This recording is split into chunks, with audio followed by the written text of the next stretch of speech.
Bienvenidos a una nueva agenda económica acá en CNN Chile, que está marcada por la decisión de la tasa de interés de la Reserva Federal de Estados Unidos. No hubo sorpresas, la Fed mantuvo la tasa en ese país en el rango entre 5 y 5,25%, tal como lo esperaba el mercado. Aquí vemos cómo ha sido la trayectoria de la tasa de la Fed, cuyas alzas comenzaron en marzo de 2022, cuando se subió de 0 y 0,25 a 0,25 y 0,5%. Posteriormente, y sin excepción, se subió reunión tras reunión del Comité Abierto de la Reserva Federal, hasta la reunión de este miércoles, en que, como vemos, se mantuvo entre 5 y 5,25%. Pero la sorpresa, que no es tanto porque se había comentado en el último tiempo, es que esto será solamente una pausa, porque la Fed, en su proyección, admite que habrá entre 1 y hasta 2 alzas más de la tasa de política monetaria en Estados Unidos. Incluso se habla de que podría llegar, por ejemplo, a 5,6% este año, para luego bajar en 2024 y aún más en 2025. ¿Cuándo será eso? Es la gran duda del mercado. Escuchemos al presidente de la Fed, Jerome Powell. Since early last year, we've raised our policy rate by 5 percentage points. We have been seeing the effects of our policy tightening on demand in the most interest rate sensitive sectors of the economy, especially housing and investment. Desde inicio del año pasado hemos incrementado nuestras tasas de política monetaria en 5 puntos porcentuales.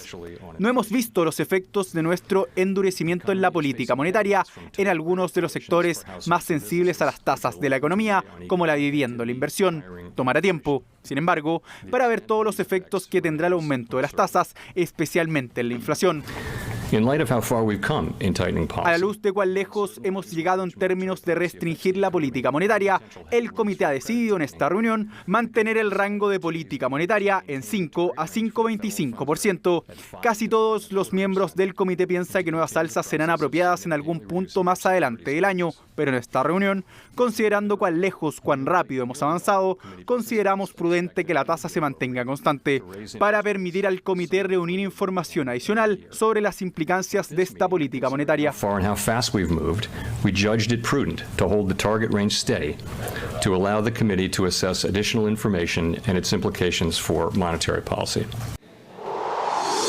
Como la decisión de la Reserva Federal es la noticia económica del día en todo el mundo, la profundizamos acá en Agenda Económica en la conversación con Carla Barrientos, que es directora de Advisory en Credit Corp Capital. Gracias por estar con nosotros, Carla. Gracias a ti, Nico, por la invitación. Nosotros lo estábamos conversando antes de empezar el programa. No hubo ninguna sorpresa en la decisión de la Fed de pausar el alza de las tasas. Correcto, no hubo sorpresa en esto, era algo totalmente esperado que no tuviésemos alza en esta reunión.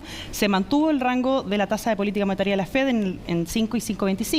Recordemos que ellos deciden un rango de tasa de política monetaria. Sin embargo, sí tuvimos una sorpresa en términos de la expectativa de alzas adicionales de tasa durante este año. Una sorpresa en la magnitud, porque se había hablado en el mercado que esta sería una pausa, no una detención absoluta. Y tal como lo vimos, la Fed cree que durante 2023, la mediana al menos de las proyecciones, es que la tasa de la Reserva Federal llegue como máxima a un 5,6%. Fluctúa el rango de las proyecciones entre un 5,1 o un 6,1%, pero a ti lo que te sorprende es la magnitud a la que puede subir. Hay un par de sorpresas importantes. Primero, el mercado sí comenzó a anticipar en las últimas semanas que podríamos tener un alza adicional en este año, pero lo que nos mostró este comunicado es que podríamos tener incluso 2 alzas adicionales en este año. Pero adicional a eso, teníamos una expectativa de eventuales recortes de tasas para este año. Desde nuestro punto de vista, quizá una perspectiva muy optimista de cuándo comenzar esos recortes de tasas, porque era en un periodo bastante rápido.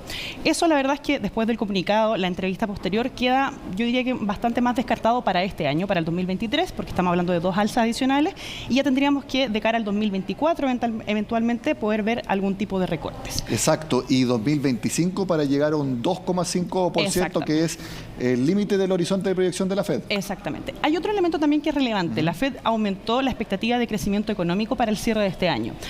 Esta reunión, que son las reuniones trimestrales, marzo, junio, septiembre y diciembre, tienen una serie de proyecciones económicas adicionales. En la reunión de marzo teníamos una expectativa de crecimiento económico para el cierre de año de 0,4 y ahora la aumentaron a 1%. Adicionalmente, el deflactor del consumo core, que excluye los elementos volátiles, pasó de 3.6 a 3.9. Entonces, ¿qué nos están diciendo? Que probablemente tengamos una inflación core que pueda ser un poco más resiliente a las tasas de políticas monetarias. Y por eso entonces la Fed puede subir 2 veces más la tasa de interés, teniendo en cuenta que la inflación subyacente, la core que tú mencionas, puede ser un poco mayor, y también que si ya se espera que el crecimiento sea algo mayor, no sería tan necesario empezar a bajar la tasa. Correcto. Y esto es parte normal de un ciclo económico. En el fondo, en el ciclo económico, los bancos centrales aumentan las tasas, llegan a un nivel en el que creen que ya controlaron la inflación y después pasamos a esta fase de recortar las tasas, probablemente cuando la actividad ya se vio un poquitito más afectada por las tasas altas. Entonces, hoy en día, los datos también nos confirman que la inflación core no necesariamente podemos, o sea, hemos tenido un retroceso, ¿sí? Pero en el último dato de inflación core fue levemente superior a lo que se esperaba, fue de un 5.3%, se esperaba un 5.2%.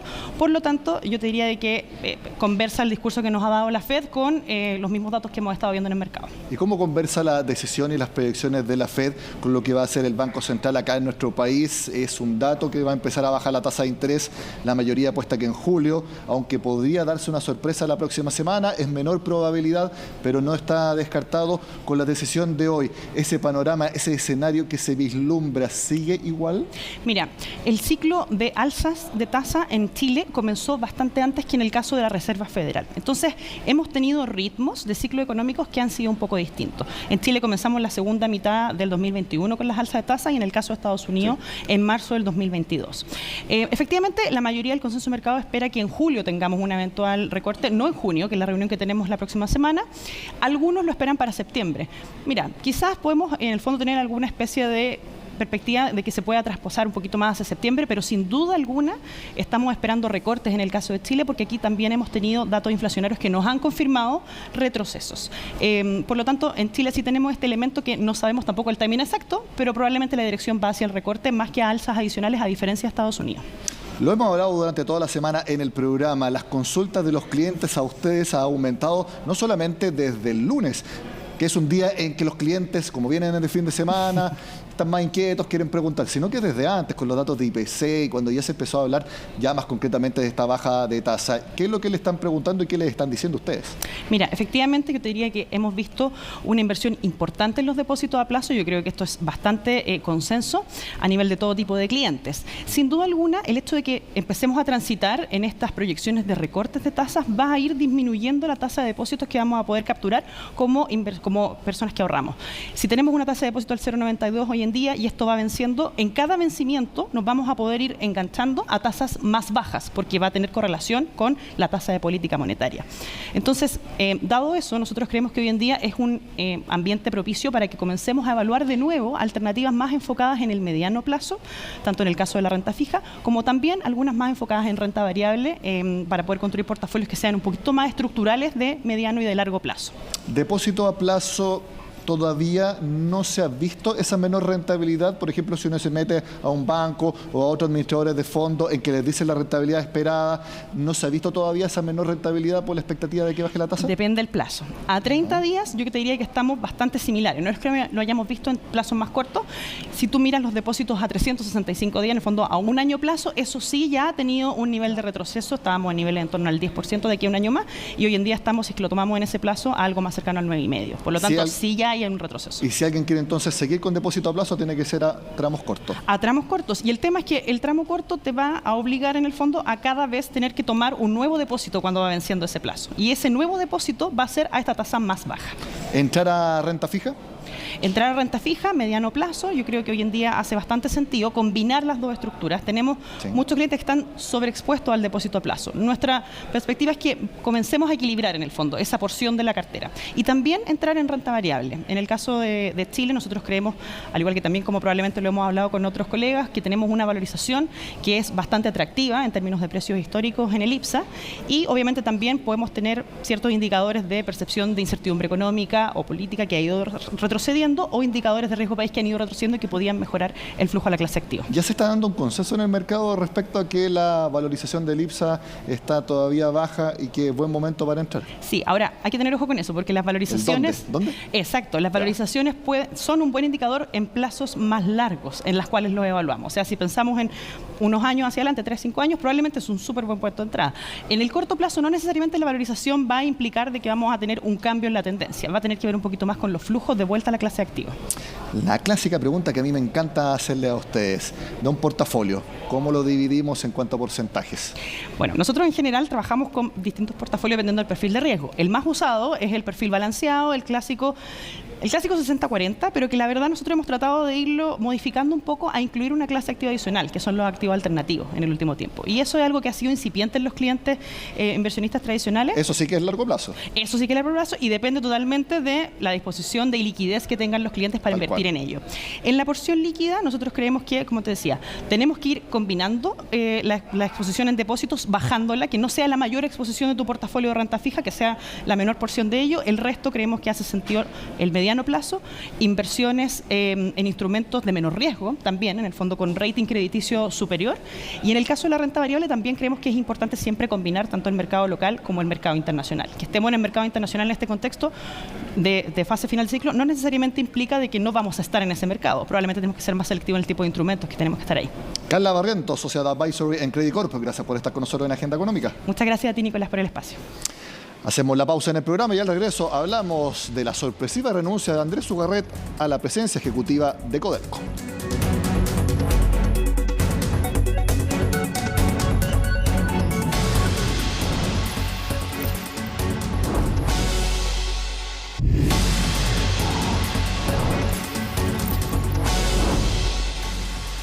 Este martes en la noche todos nos vimos sorprendidos por la renuncia del presidente ejecutivo de Codelco, Andrés Ugarret. Todavía no se produce, ya que él seguirá en su puesto hasta el 31 de agosto. Y ni siquiera cumplió un año en el cargo. No había tampoco ningún indicio respecto a alguna polémica, etcétera, con él, por ejemplo, presidente del directorio Máximo Pacheco. Sin embargo, hay versiones que indican que sí las habría. ¿Fue esa la razón de su salida?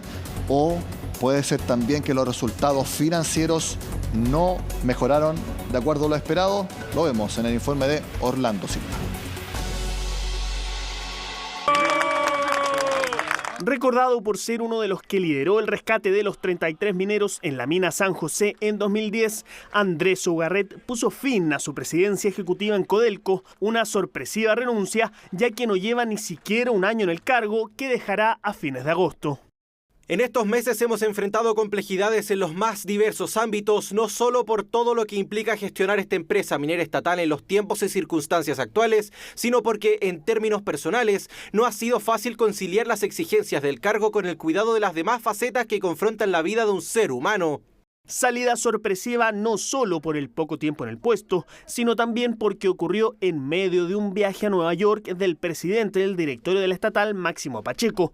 Y aunque las razones de la renuncia aluden a motivos personales, han surgido versiones que aluden a un desgaste en la relación entre Pacheco y Ugarret. Genera muchas suspicacias la salida intempestiva del presidente ejecutivo de Codelco. Me parece extraño que a un año recién nombrado se genere este problema. Podrían existir algunas malas relaciones quizás con el directorio, no lo sabemos y es lo que vamos a averiguar en la Comisión de Minería a través de un oficio directamente a Máximo Pacheco. Yo no advertí que hubiera, digamos, un choque o, en fin, un desacuerdo entre los objetivos que planteaba el presidente del directorio y el presidente ejecutivo de la empresa. Tiendo a pensar que fueron más motivos personales, porque obviamente manejar una empresa que está en un trance difícil, y cuando digo difícil, no estoy diciendo que sea una crisis terminal, ni mucho menos, ¿no es cierto? Pero es ciertamente un bajón de producción importante que hay que abordar en forma inmediata.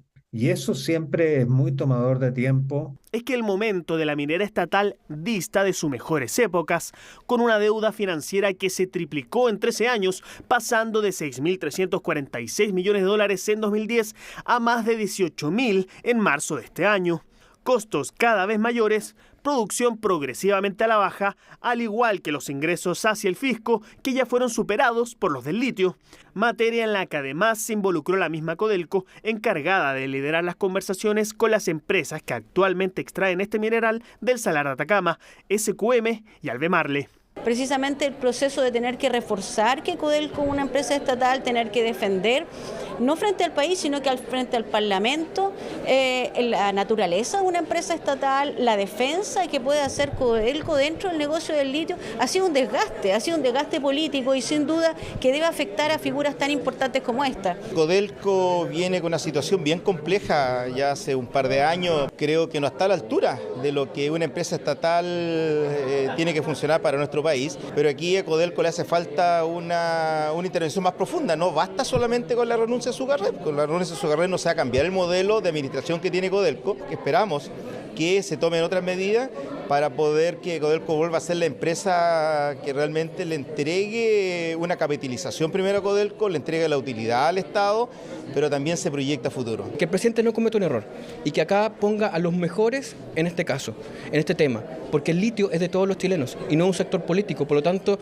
si queremos que la empresa nacional del litio funcione de verdad, no mire para el lado, no mire a los amigos, mire a personas como Sugarret, que ha demostrado durante años que es un tremendo profesional. La renuncia de Sugarret será efectiva el 31 de agosto, por lo que la minera informó que ya se encuentra en busca de su reemplazante. Revisamos ahora en detalle el momento financiero de Codelco. Se estima que entre 2019 y 2028 la inversión completa de los proyectos estructurales sea de 40.000 millones de dólares. Y eso ha sido muy difícil de cumplir por lo que vemos ahora, la enorme deuda que ha acumulado la minera estatal. Como vemos en el desglose, si en 2010 esa deuda era de 6.346 millones de dólares, fíjense cómo ha subido en los años. 2014 se duplicó, 2018 llegó a 15.366 millones y a marzo de 2023, según los propios estados financieros de Codelco, la deuda ya subió a 18.356 millones de dólares. Esto ha sido muy difícil de bajar debido a que la producción de Codelco también ha sido a la baja. De hecho, los proyectos estructurales buscan al menos mantener la producción de cobre. Veamos, en 2010 la producción era de 1.760 millones de toneladas de cobre fino. 2014 apenas subió a 1.841. 2018 se mantuvo en 1.800 y ya en 2022 bajó bastante a 1.445 millones. Esto también se ha producido un efecto que va en el sentido contrario, porque ha bajado la producción y han subido también los costos. Estos son los costos en dólares por libra producida. 2010 era $1.04 la libra. 2014 subió a $1.50. 2018 bajó levemente a $1.39 y el año pasado cerró en $1.65. Si sube la producción y sube también los costos, obviamente eso no permite bajar la deuda financiera. Y veamos también el EBITDA de Codelco en los últimos años. Tratamos de mantener los mismos años para hacer las mismas comparaciones. En 2010, el EBITDA anual fue 7.434 millones de dólares. 2014 ya bajó prácticamente en 2.000 millones. 2018, 4.696 millones y en 2022 subió a 5.565 millones. Más o menos en la misma línea ha sido la contribución al fisco, no solamente por excedentes, sino que también en impuestos y impuesto específico de la minería. Contribución al fisco en 2010, 5.992 millones. 2014, fuerte baja a 2.234. Fíjese en 2018, 1.809 millones de dólares. Y en 2022 subió a 2.295 millones. Obviamente tenemos que hablar del inusual 2021.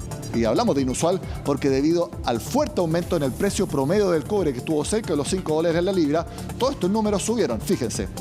La producción de cobre fue más o menos la misma que en los años que hemos visto, 1.728 millones de toneladas. Pero fíjense, el EBITDA se disparó a 10.379 millones de dólares.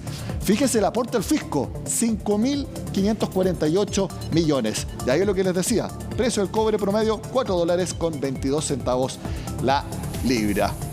Obviamente este año 2021 es inusual, no se va a repetir según todas las proyecciones, pero esto es lo que le queríamos mostrar. Codelco enfrenta nuevamente un enorme desafío. poder servir una deuda que cada año va subiendo y que creemos que esas presiones obviamente también pudieron haber influido en la renuncia del presidente ejecutivo Andrés Sugarret. Con estos números terminamos la agenda económica de este miércoles. Sigan acá en CNN Chile.